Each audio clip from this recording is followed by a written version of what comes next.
Hey there, welcome to episode 41 of the Cafe Genius Impresarios audio program. I'm your host, Dan Hugo. Today is the 8th of December. It is Friday, yay. And normally I record on the 7th, or on the Thursday, I should say, and publish on Fridays.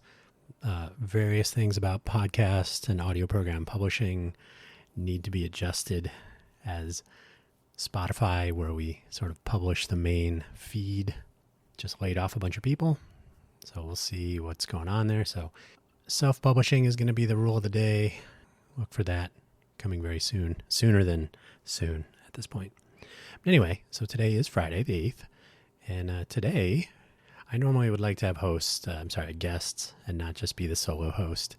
But ironically, that might be appropriate for today's topic, cofounders and collaborators, and parenthetically, audio program guests. So say you're starting a company, a startup. It could be anything. It could be a restaurant, it could be a bar, it could be a retail outlet, it could be an arts and crafts, one of those paint and fire ceramics things. So a hangout spot, a retail location, a service. It could be anything. Are you going to be a solopreneur? Are you going to do it all yourself, like I'm doing right now? Being a solopreneur, which is not a real word, I think. Maybe it is. I didn't look. Is it in Oxford? OED? They do exist. I am one, for better or worse. There are challenges. They are very real. You cannot possibly do everything. You cannot be in more than 2 or 3 places at a time. Sometimes having a co-founder or building a team of collaborators, or maybe even engaging external collaborators. Sometimes investing or finding investors. These are all things that require a certain amount of attention to personality or personalities. Personalities of one person or many people. Culture and culture fit.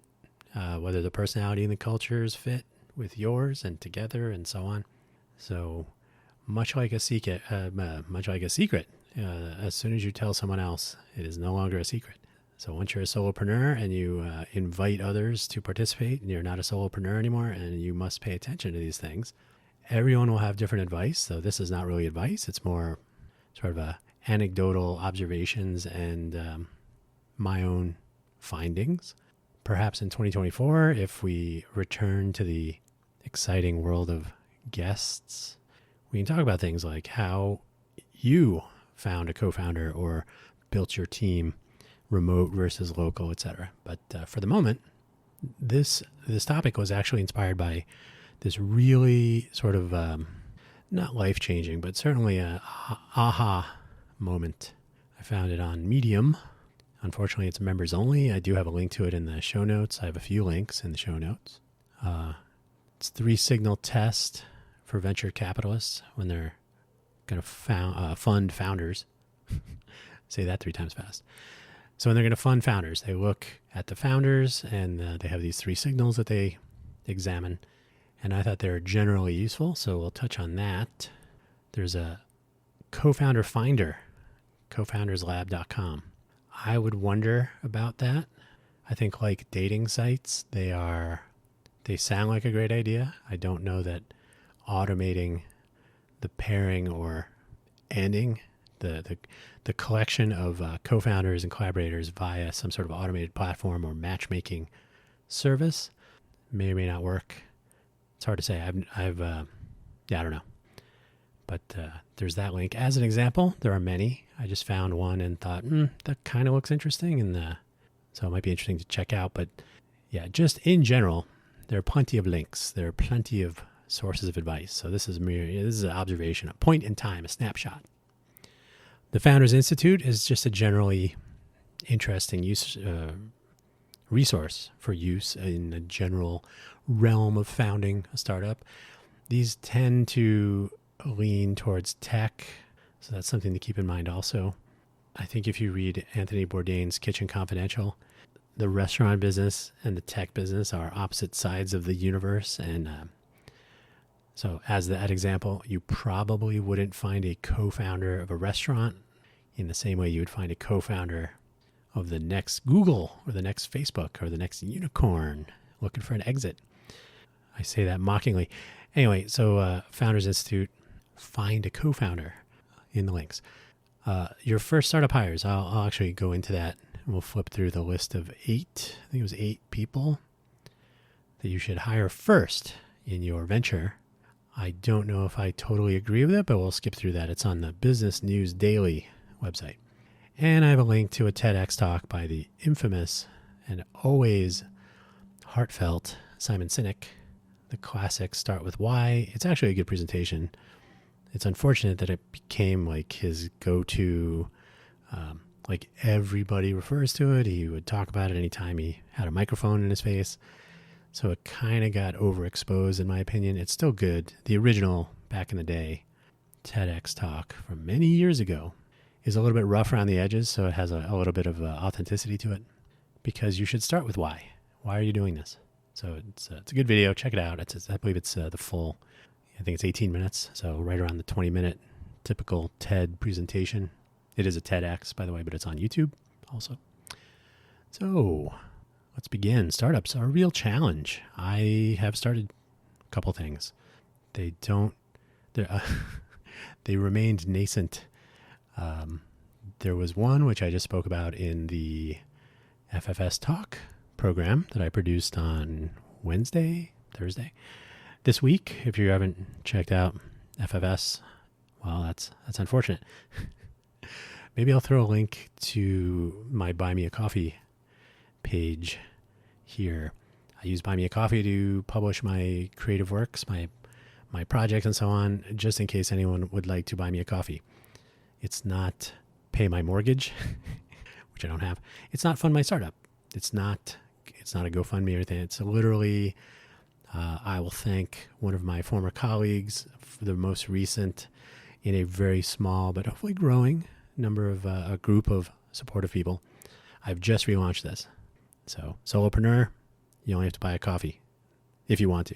But I also post all my stuff there. So that's kind of my out of band, like, if I have a personal website, blogs, things like that, that's fine. This is sort of the standard location. So the supporters that are on there, aside from Jordan, thank you, Jordan, are from my productions from pre-reboot. So I have digressed. I've started some things, home information systems, Valid Rate, what else? Radio Sunnyvale, a couple of things. A couple of those are just off the top of my head. There are more. So they reach, they've always been sort of bootstrapped. We did go for some angel seed funding, that in that range for Valid Rate. Unfortunately, it was right around 2008, and the first person we found that was interested in funding at a seed level or kind of an angel, depends. He had just gotten married, and there was a home to purchase, a family to start, and his wife, of course, had a legal right to express her concerns about investing money in that context, and so that went away, which is fine. That's the nature of the business. So the team that we had was 3 people. It was a friend of mine in the Bay Area who was kind of the marketing sort of a fundraiser person. There was myself, and then there was my roommate from college who was living in Hawaii. So 2 people in Silicon Valley, 1 in Hawaii, still in Hawaii. So that's one example. So oftentimes my efforts are solopreneurish, but not always. Being a solopreneur is a little bit easier. It's a little bit more of a challenge. So it's a balancing act, as is everything in life. I have worked at startups, all in Silicon Valley. So a 4-person startup that had funding. It was a top-down, so the executive / sort of seed round funding sources were kind of in place before I joined. So I wasn't a co-founder. I was more of a worker. I was in the talent pool, but it was 4 people doing the actual development of the product. If you must know, it was a trailing edge RAM product. So you could take your, I think the way it was presented, in fact, was you pop out your old memory sticks from your computer. You put them on this PCI card, had a battery backup and a controller, memory controller. And it would be used as what I actually coined these phrases, And these are not inventions of words, but when we were talking about what we were trying to accomplish, I said, what we're trying to do is proactive and reactive caching. So some of the cached content, so basically it was caching disk content. So some of the content would be based on statistical usage. Other content would be most recently used. So reactive, proactive, reactive. It was an interesting product. Truth be known, the executive people, the seed, top-down people, they felt now disk cache meant using disk less or making the most of your existing disk subsystem. If you're a computer person, this all makes sense. They approached AdaptTech to be their first partner, their first A-round investor. And I expressed my concern. So I was just in the talent pool. And the reason I'm telling you this is because the culture and sort of being on the same page part is important. So you're taking a chance by being part of this startup venture. And the pitch to AdaptTech was you don't need as fast a disk subsystem if you can cache things with the right pro and reactive cache settings, the right amount of aggressive caching and so on. So I said, wait, you're approaching a company that benefits from their disk hardware, SCSI 3 at the time, and so disk subsystem acceleration, right? Having AdaptTech parts on your motherboard was part of their business model. High-end, fast disk for content creation. If you're a modern content creator, you're like, oh yeah, I never had to deal with that. But so I said, you're essentially going to a company that wouldn't want this. Is this really sensible? They want your disks to be fast. They don't necessarily want less of a need for AdaptTech interfaces and so on. But they were supposedly interested. Thanks to a reorg at AdaptTech that never came to pass, and eventually the seed funding ran out. The top-down management individuals kind of parted. They didn't break, but it was well, this may not be coming together. So everybody went their separate ways, and such is life. So there, I would wonder, the co-founder / collaboration mix, was there a match on the notion, the culture, the direction, the commitment to a commitment to the path that we were going to pursue. So anyway, that should all come into discussion and play during the team building exercises. But that was one of my experiences of many in the Silicon Valley between 1993 and 2013. And then I moved to Las Vegas. Here I am.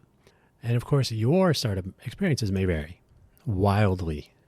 You may find yourself at a little tiny startup with a weird idea, and you may not even be working on the product specifically. You may just be part of the company.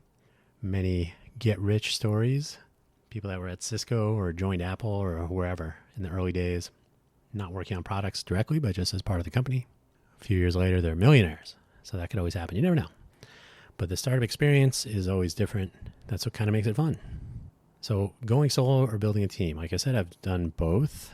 I think I've done both, and I've been a part of the team building part. I've been the team part. I personally think bootstrapping and solopreneurship are interesting, and you could probably do that either way, especially if you're doing a service consultancy or you're using your expertise to develop your own brand and your own client, customer interactions, etc. You can start a food truck by yourself, really. So you can do a lot of things as a solopreneur, or you can bootstrap or have sort of minimal funding. Maybe you have one co-conspirator. So you do a sort of two solopreneurs collaborating. That is to say, you both take on a separate component of it, or maybe it's just related. There's a lot of ways to do that. Or do you build a team? Do you build a team, or are teams emergent? That is a question to end all questions at this point.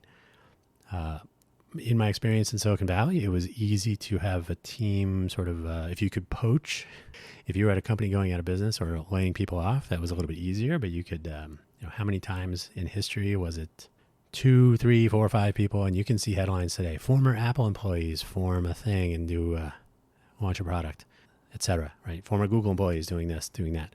So big companies are a great place for teams to emerge. They work together. They work on projects. So they have some momentum and culture fit already, or they at least know each other. So emerging team that way can work. Do you go to a website and find a co-founder? I personally think that's dubious, but you never know. I think it's probably most interesting if there's a small, and to me, a small team of like, say 4 to 6 people is about right. But a small team that already knows each other, may or may not have worked together directly, but they at least have worked together, or maybe gone to school together, or they've known each other, so they kind of know, they know the personalities, they know how to communicate, they know at least somewhat the possibilities if things get rough, money's running short, some sort of crisis. When these things happen, that's when the real mettle is tested, and that's when having a good team or being a solopreneur might be easier, less stressful. You never know. It's completely based on you and possibly your team. So if you can go it alone, in my opinion only, I think you should. Obviously, if you're doing something that requires 10 people, that's probably not going to happen. But if you can, I think, and the tax code in America is written like this, you should start a business. Always start a business. So being a solopreneur, just from a tax perspective, is worth looking into seriously. And it's always good to have that experience in general. You have the pluses of self-determinism. You can pursue the vision the way you want. You can build your services or your offerings and engage with the clients that you want to, or you can at least reach out to those clients if you want to. It's a lot to do. The successes and the failures will be yours to cherish, perhaps. But it's always a challenge to do things by yourself. So having someone or someones to work with, a team built or emerge, or to join a team of people as a co-founder, or in the early days, you really need to be concerned about cultural alignment. I don't mean like ethnic culture or things like this. I mean just your presumptions about a startup and resource availability and time commitments and prioritization, just having that mindset that goes along with being entrepreneurial or being in a startup setting. And that applies to a restaurant, that applies to a retail store. Like, are you able to do inventory into the night? Can you do prep? Can you do recipe testing? Can you do pricing and portion control, inventory? All the things that go into running a business. Sometimes it's not in your job description other than founder, co-founder. So largely putting out fires, as they say. So if you are up for that, that's a culture question. If you're not up for that, if you're more of a 9-to-5 cubicle dweller, or you need an expense account or things like this, that is something to know up front. And I've seen that too. I have engaged even recently with people who were not expecting to be on the hook for so much effort. So it was not a good culture fit. And luckily, those were sorted. Yeah, we could all get on with what we were up to separately. And of course, I cannot stress this enough. Your mileage may vary. It probably will.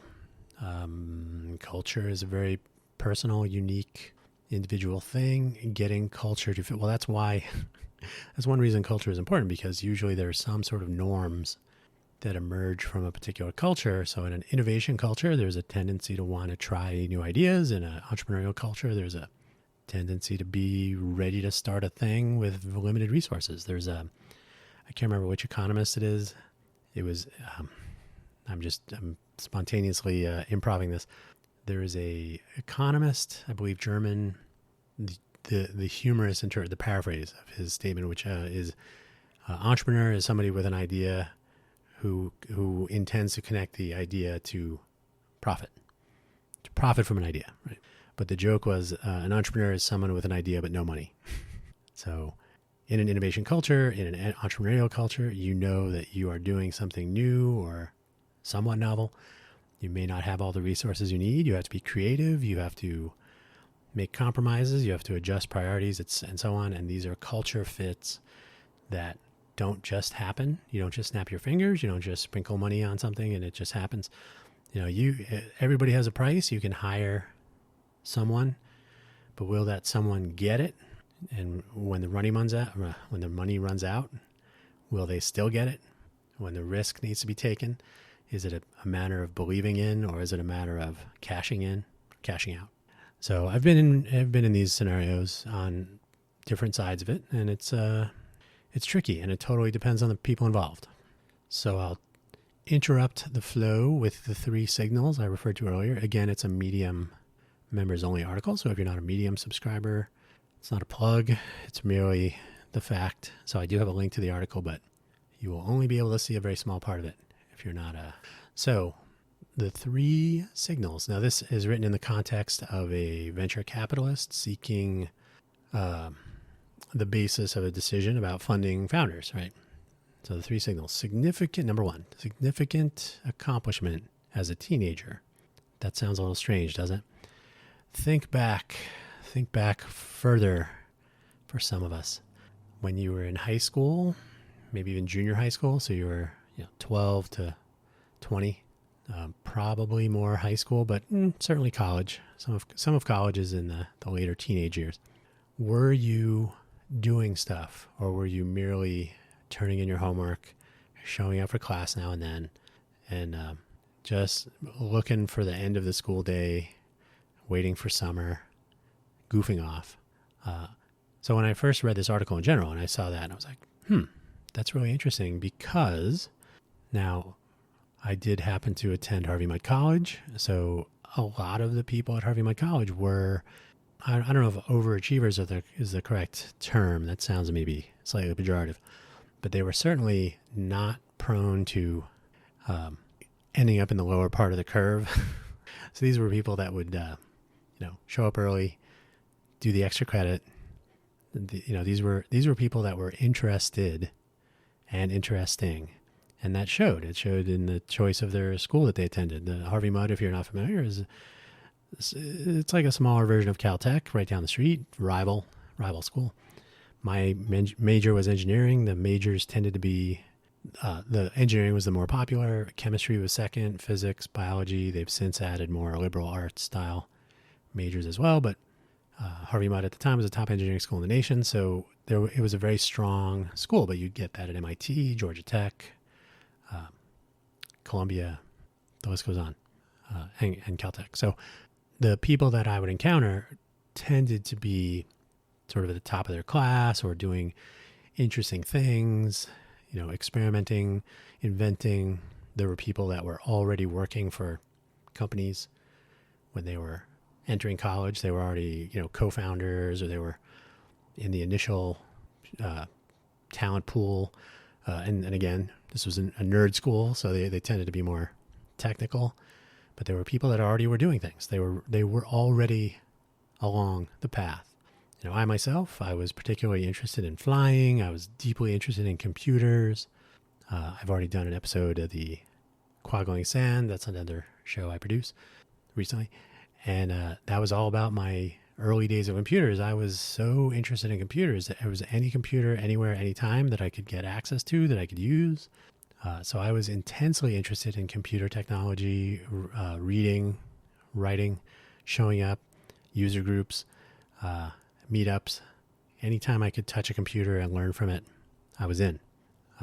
Today, that would not be a significant accomplishment. But at the time, in the 80s, it was not so easy to trip over a computer. So that was something, I think. Generally being involved in like student government or extracurricular activities. Could be sports, could be, I was in AFJ ROTC. Did you have a job? Were you interested in exploring the working world while you were doing school, managing your time?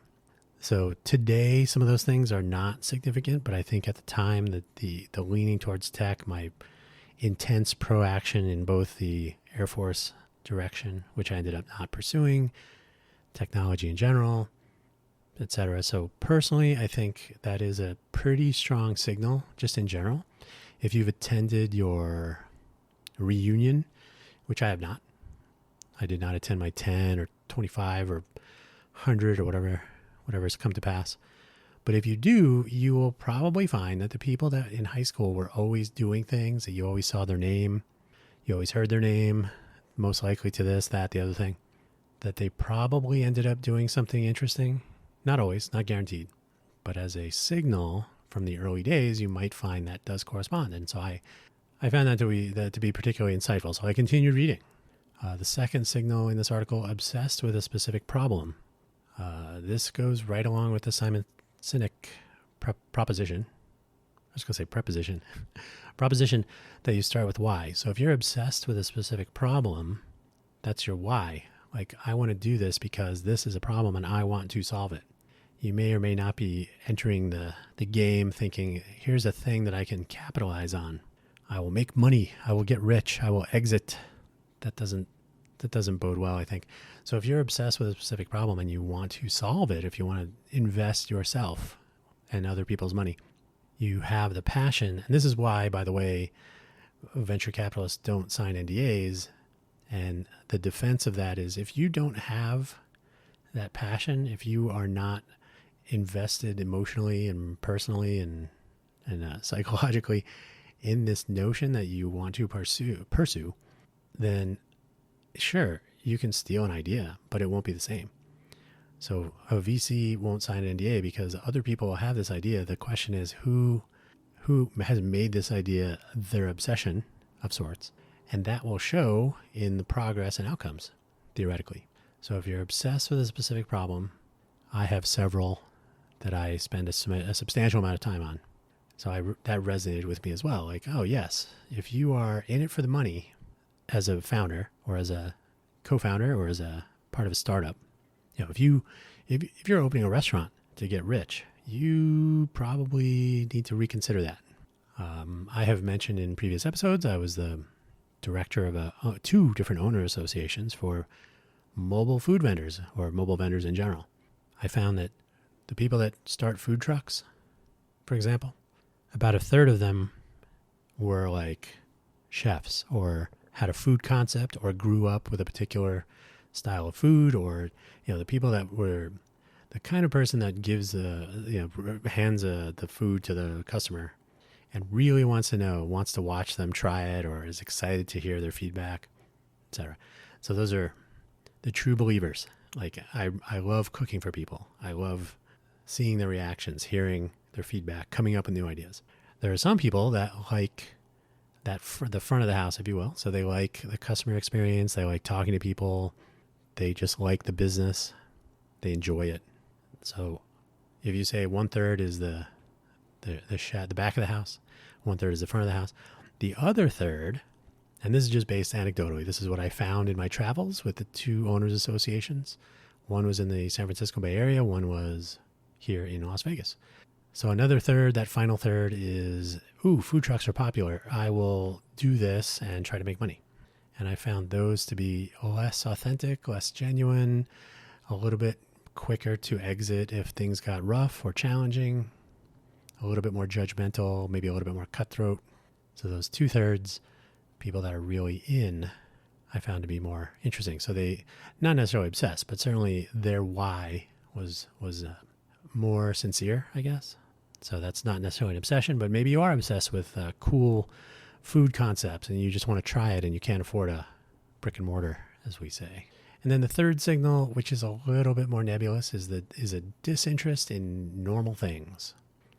The example that in the article, for example, the example given, for example, is not so into grades.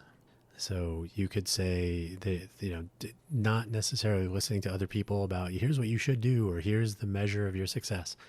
They may judge their own success. They may have a goal that they're obsessed with, and they may treat it as their understanding trumps the opinions of others as far as those metrics, right? So they're not interested in what the normal person thinks. They're not interested in the normal day-to-day, the obsession with profit.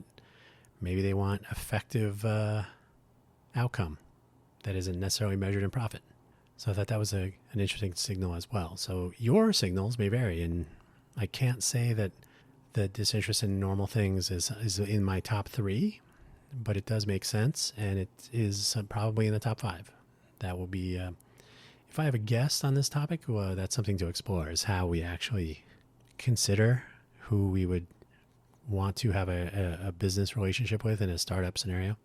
And I will also say that I have not always chosen wisely. I have certainly not joined healthy teams, that tends to be more of a problem. But selection of a co-founder or co-founders, that's where fail fast comes in.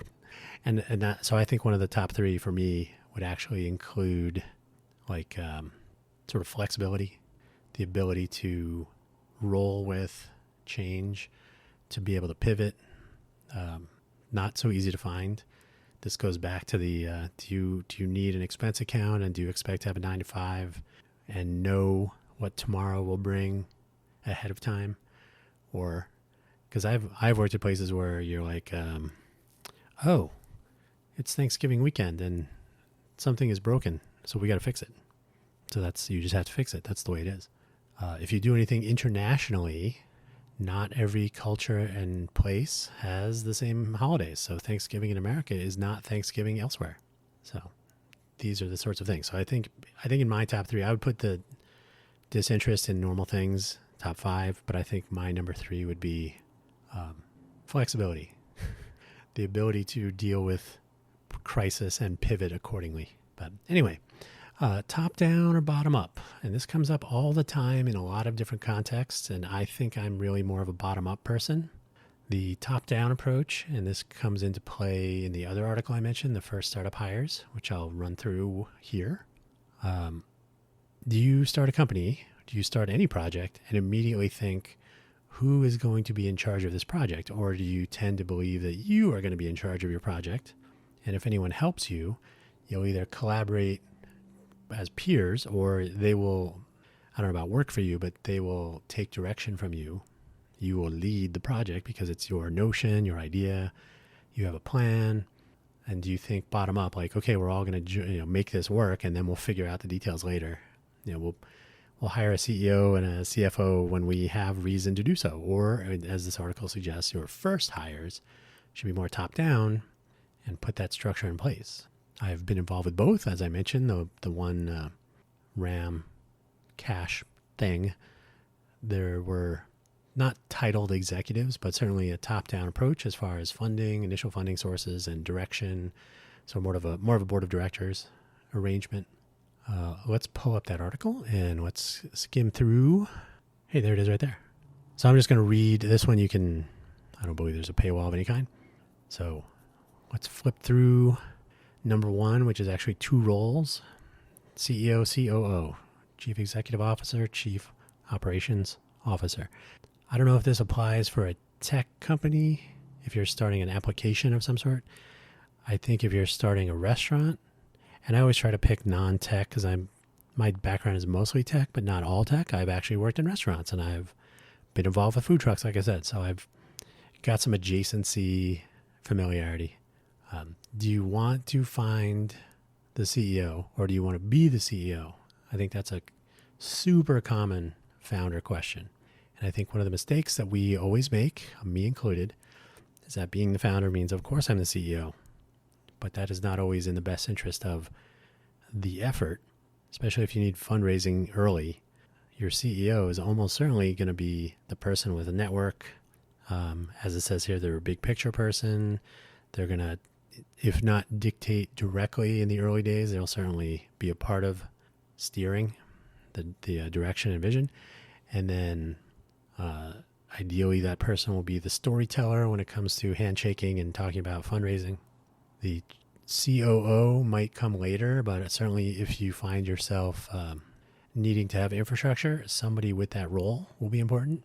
Could be somebody who knows about managing tenant improvements if you have a physical location, somebody who knows about infrastructure if you are creating a web application and you need to use Azure or internet infrastructure as a service, cloud, or maybe you just want to set up your own, some infrastructure, somebody who has operational familiarity. And by the way, that nowadays, fractional CEO, fractional COO, something to think about. Not necessarily every time, but something to think about. Number 2 on this list, product manager. I think this is often presumed to be not essential in the early days, but it turns out somebody who's explicitly a product manager, whether you hire that person or it's from the original team, probably among the most important, because at the end of the day, knowing what you're making and why you're making it and how you're making it is important. And a product manager will be closer to that. As it says here, strategy, vision, and development. So not a project manager. Project management is a different thing. Product manager. What are you building and why? Start with why, continue with why. Number 3, CTO and VP of engineering. That's a tricky one too. I'm going to suggest that if you are if you got you and your friend or your 3 colleagues or whatever, starting a company, you're going to think that you're the CTO, or one of the crew is going to be a CTO or an engineering lead of some sort. And that's probably going to be true initially. I don't know if I would hire a CTO. That might be an expense in the early days that is out of reach. A CTO / operations person, maybe. It's tricky, my opinion. Number 4, chief marketing officer. I think if you have your product manager, then the chief marketing officer may come later. On this list, they have CMO, community manager, hybrid. I don't know that that's appropriate. I think a community manager is somebody you'd hire as an external. Developer relations, maybe a special case. And of course, all of these vary. This will depend on what you're doing, who you're doing it with, what your resources are, etc. Number 5, sales manager. Again, that will depend somewhat the nature of the product, how you're building it. A restaurant sales manager, maybe not. Software sales manager, maybe. Are you building a Kickstarter thing that requires manufacturing and you want to make sure you sell them? That might be more important. Making sure you understand your sales versus your manufacturing and delivery costs and so on. So having that sales and sales channel management might be critical. It might be essential component of your success, is being able to actually get these products moving. In the software world, selling startup software tends to not be so cost intensive. There's no duplication. There's no real channels to stuff with products, right? The nature of software distribution has changed radically over the last 2 decades or more. Something to think about. A CFO, fractional CFO to start, I think. I don't know if hiring a CFO is essential until you reach a particular funding level. So it's number 6 on this list, but I think it would be in that order, perhaps later. Number 7, business development manager. That's probably forks away. I wouldn't put CMO and community manager as a hybrid. I would make product manager, and sort of a CMO and business development manager, sort of hybridized, because in the very early days, so we're talking, this is again, the first people you would hire. I think in the early days, those will be very similar depending on the product or service you're building. I think I would go that way. I did not prepare this ahead of time, so I'm just going through this with you. Business development manager is tricky to have early because your business may pivot exactly what you're building and how and what you're delivering. Your entire restaurant concept might need to be adjusted, no matter what you're doing. I tend to think first about software, but that's a bad habit. Number 8, customer service representative. This one you cannot undersell. You're a customer service representative, or in general, someone who actually understands your users and how they're using your product or how they're using your service. Honest opinions about your food, things like this. You need to be able to interface with your customers and clients, and you need to have some way of viewing what you're doing from their perspective. I began my career in QA, which I consider to be a part of that. Some people that are completely ignorant to the world will believe that a quality assurance person or team or group in a company is intended to be adversarial. I personally believe they are the customer advocates. They are part of the process. If you don't have a co-creation process, then perhaps you will be limited to just your QA team. The QA team should be as concerned with the way the customer uses the product as the customers themselves will be. I mean, really. But with the added bonus that they can directly communicate and react to changes with the development team, with the product manager, and eventually with the customers, right? They may be the origin of your customer facing documentation or knowledge base or QA process, customer feedback process might evolve from what your QA team learns and what they build and what they develop. So customer service representative later. So I think but the big question, the take home from this article, which I found was the most interesting, which is why I've included it, your co-founder and your co-founders, your initial team, depending on what you're building, what you're making, what you're going to offer the world, products, services, food, drink, technology, whatever. You have to decide which of these roles will be held by whom. It's probably a good idea to be explicit about that. Don't say, who's doing the CEO stuff this week? So having focus and taking those roles, whether they're hired as extra people or if somebody has those roles as part of the development team, which is a super big challenge. There's a joke when a manager, I've been in these teams, the manager is also coding, for example, software team. They call that person a working manager. That always makes me laugh. But it's really difficult to be a manager. It's like directing a movie from within the movie, which I've never done, but I believe it is tricky. It's a big challenge to try to lead from inside.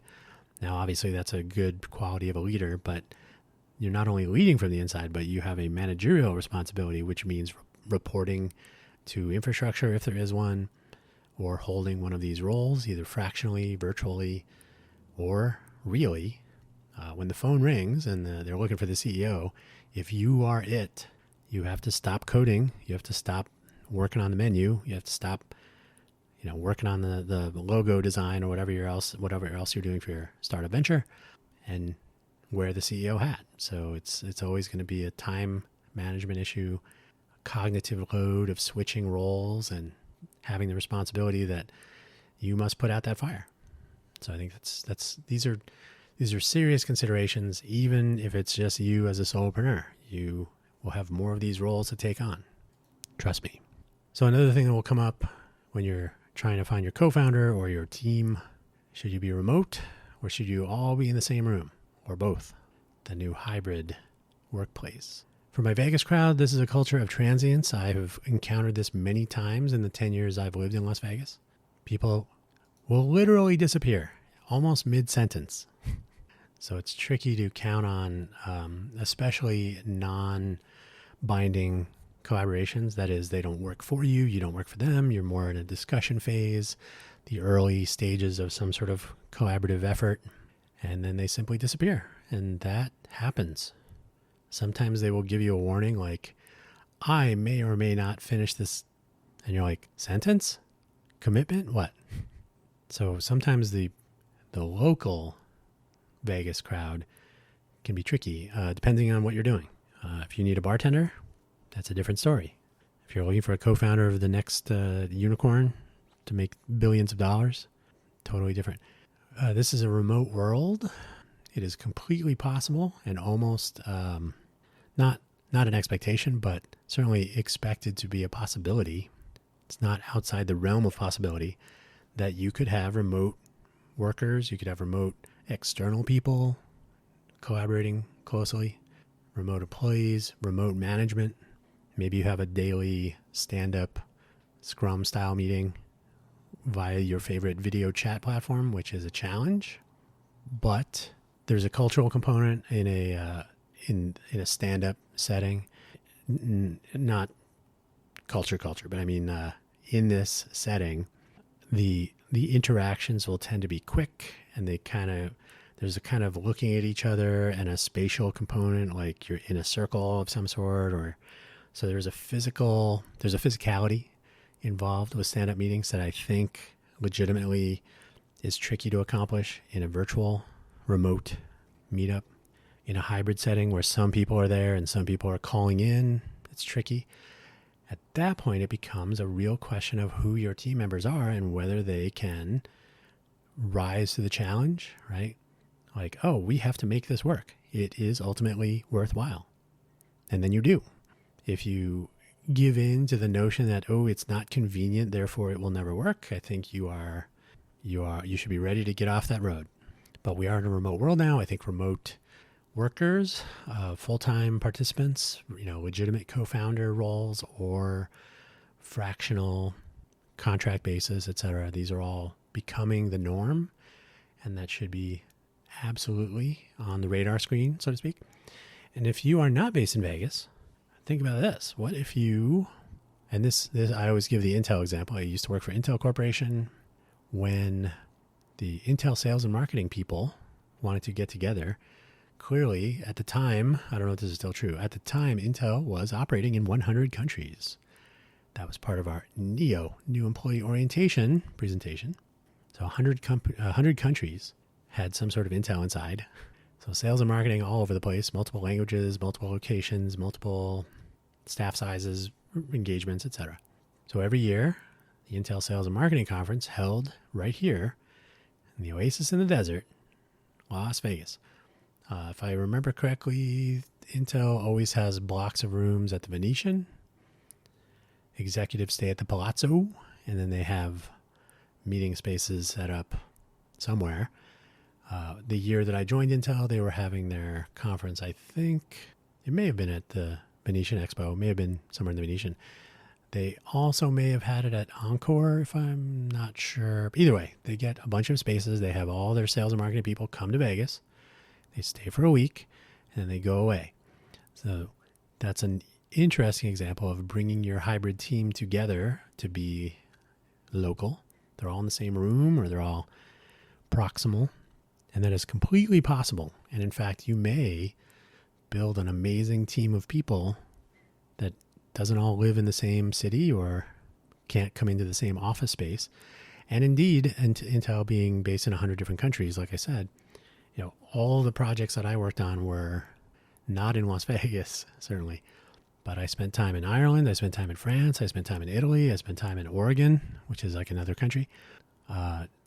These were actual Intel or Intel-related sites and projects and personnel that were doing these projects. So the ability to go where people are or have them come to you or to meet up together is something you should absolutely consider.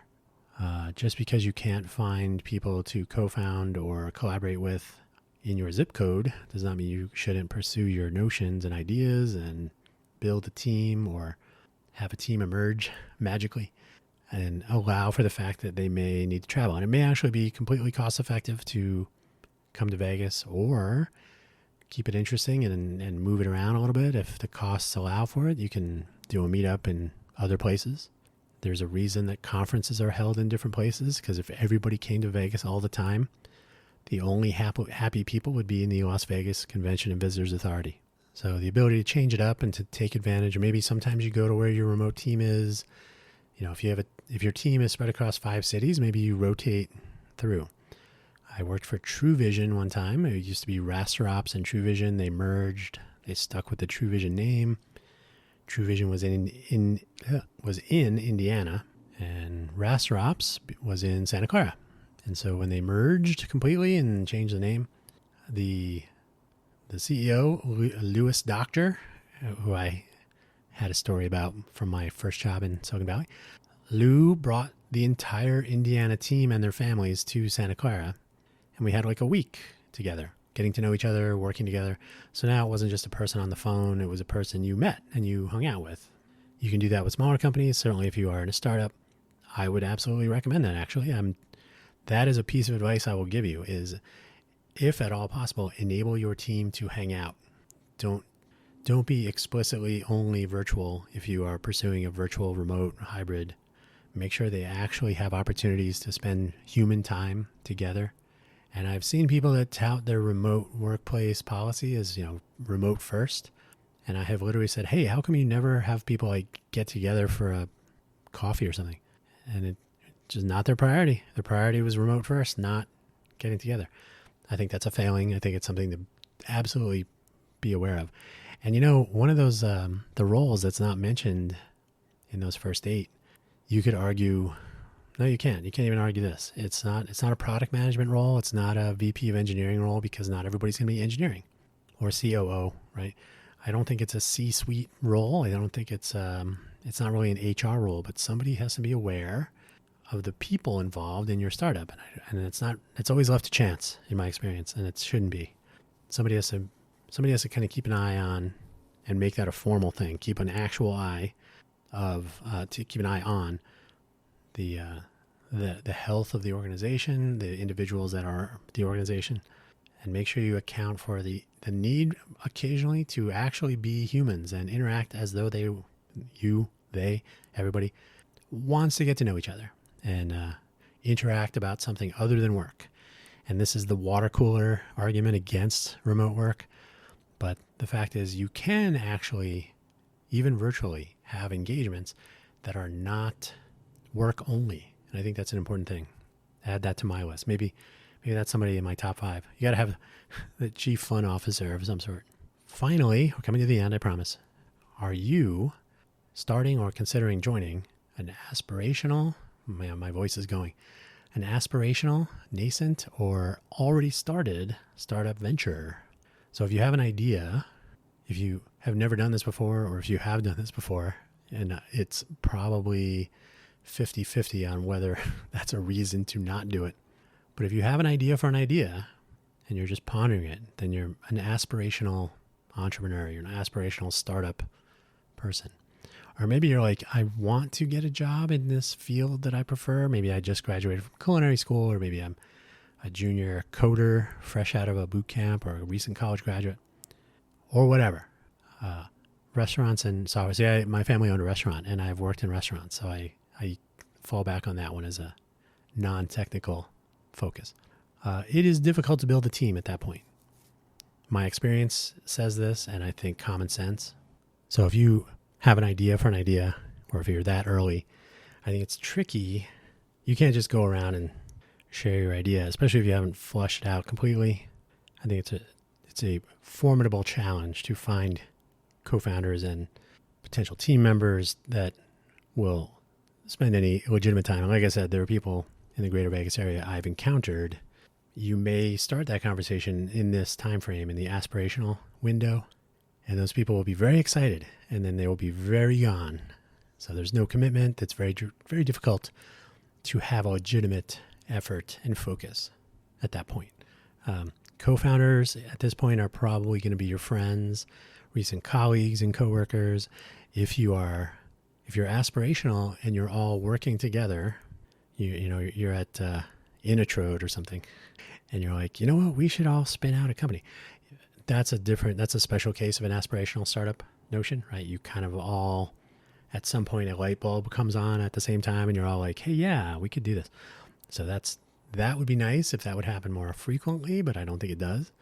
Maybe it's a colleague, maybe it's your soulmate. These are the sorts of people who will have confidence in you. You will have confidence in them.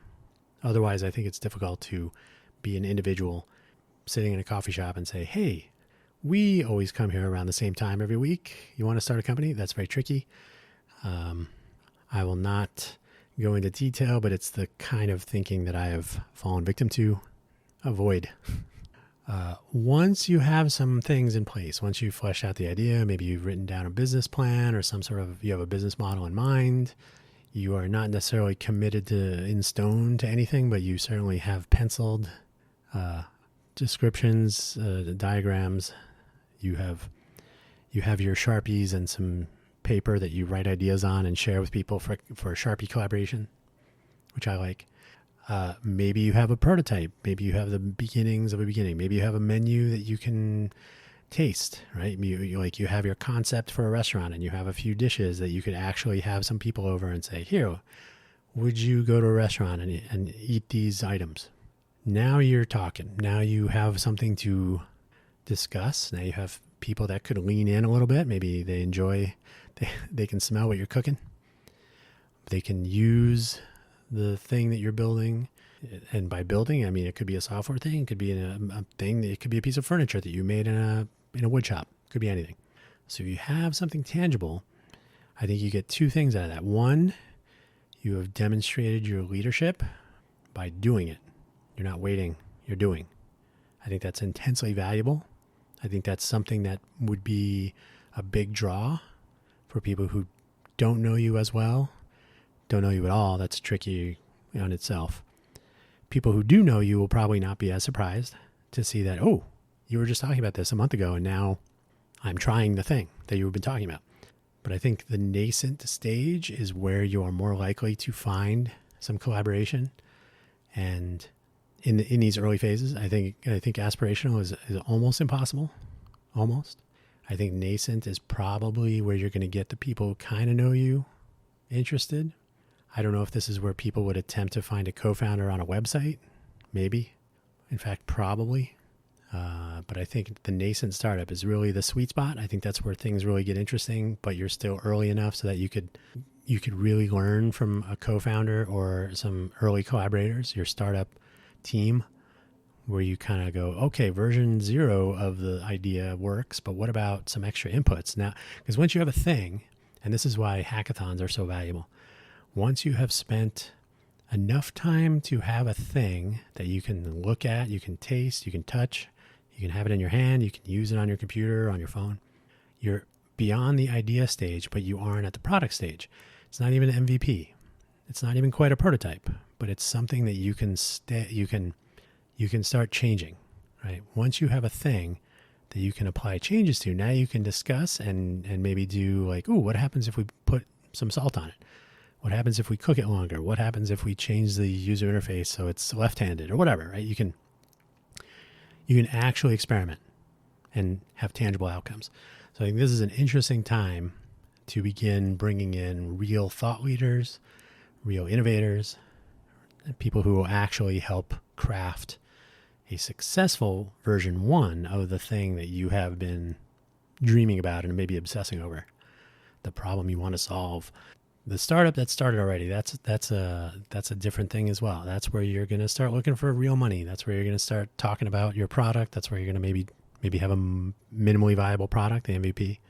Maybe you're going to start pitching for money for real. Maybe you're going to demonstrate a subscriber base. Maybe you're going to demonstrate some product market fit. You'll have some feedback. You'll have some subscribers. You'll have some tickets. If you're a restaurant, right? You'll have sales. You'll have customers. You'll have returning customers. You'll have reviews. So in the startup phase, you're still early, but you can actually show the beginnings of traction. You can actually show that you could have been a contender. No, you are a contender. So this is where people will actually probably come to you. I think this is an interesting time where having your team in place already will have benefit. Now, this is probably where you're going to look at CEOs and those other roles. You may need a CEO. A CEO will be the person that has the funding contacts.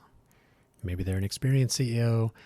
They're going to help lead from just startup to real startup and into ongoing concern, a fundable undertaking. Do you need a CEO at a restaurant? Probably not, but maybe.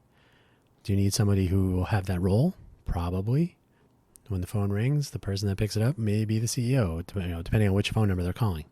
So the questions become at the point where you're a startup, where you really start going, the lights are on. At this point, do you need co-founders? Maybe. If you are a startup in the software realm, you may have, you and your 4 or 5 colleagues, you have the software, you have it up and running, you've started to build some viral success. You don't even have social media accounts. You don't need them. You've got enough people that are they're doing your social media for you, and they're spreading the word. People are signing up.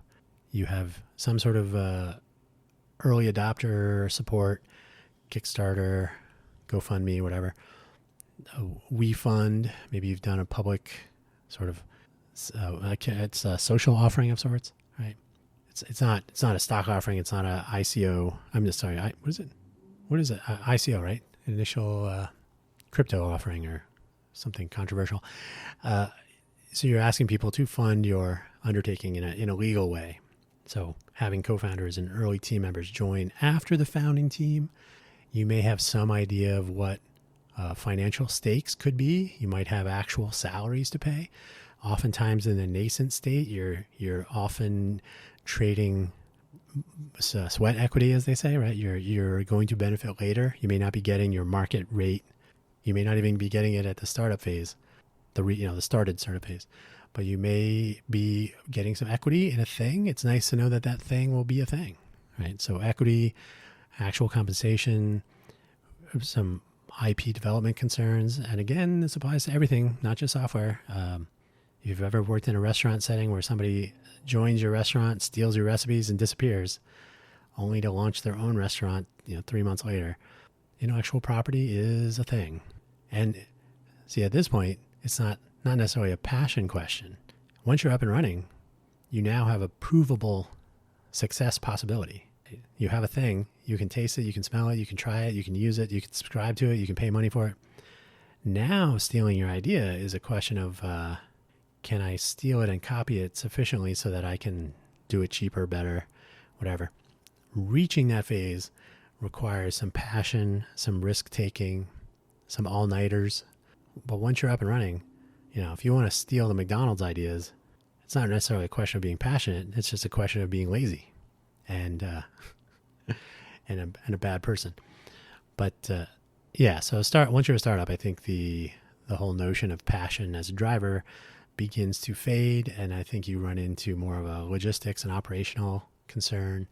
It's all about execution at that point to sustain your business, to grow it, to make sure that this idea that you poured your passion and time and effort and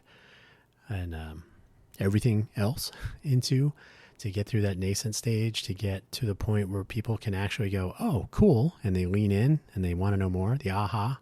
In order to make that worthwhile and to make it worthwhile for people to join, you have to have a sustainable path in front of you.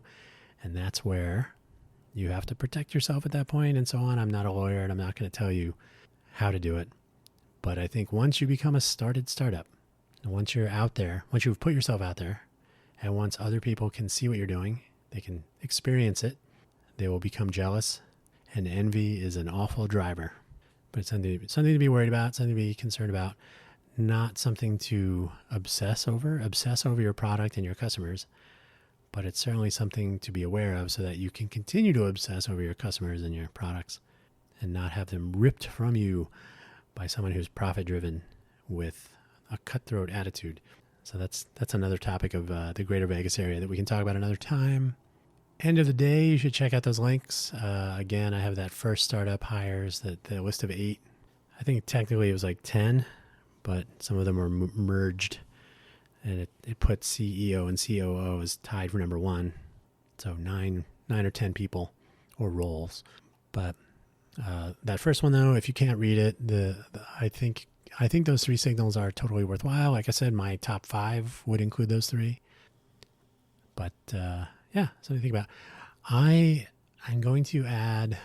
I've been a little hesitant about these ongoing shows. I had done quaggling sand. Quaggling sand is a term I coined when I was about 3 or 4 years old for what you normal people would call pins and needles, the numb return to circulation and feeling that you might have in a hand or a foot or something that has been squeezed or under leaning on it. You slept on your hand and it's my hand is quaggling sand, of course. So I have a Quaggling Sand audio program, which is kind of stories and whatnot. And the FFS talk, if you are familiar at all with the Irish, you know what FFS means. It is focused on what works and what doesn't and what we can do about it. And that, I hope, will have some guests. So I've rebooted those 2 programs. There are previous episodes from 2021. And I had already been using Buy Me a Coffee for those. I think I've had about 5 people with those previous shows, physically buy me a coffee. And that is exactly the sort of window I'm looking through is, it's not buy me a car. It's not pay my mortgage. My most recent new supporter, a former colleague from my UMax computer days, Jordan, his money went for 1 kilogram of Lavazza coffee beans. So not kidding. You can buy me a coffee if you want. So I'll put that in the links also, buymeacoffee.com/Dan Hugo. If you'd like to support this effort, I will appreciate it, but it is absolutely not required. The other benefit of the Buy Me a Coffee thing, the profile page, I just have a link to all my projects and whatnot. So it's a convenient way if somebody says, hey, I would like, Vegas is a tipping culture. I don't necessarily agree with tipping in all aspects, but coffee's cheap. If you'd like to, great. If you don't want to, also great. But it's a convenient out-of-band place to find links, especially if Spotify continues on its trend of not being profitable. Plenty of room in the startup space for the future of podcasting, not trying to take over the world with exclusive programs, but actually being innovative, I think, might be interesting. But if Spotify goes away, that will be a good place to reconnect, self-host your content, etc., etc. But I hope this has been food for thought. I would like to, in 2024, return to having some guests now and then, and I think this would be an interesting topic to talk about, especially the bad stories, or the stories of the educational stories. How about that? Where things didn't go as planned. It wasn't all good times and celebration. So on that note, I will thank you for listening. I thank you for your continued support by being a listener, by mentioning this audio program and anything else I've been working on to others.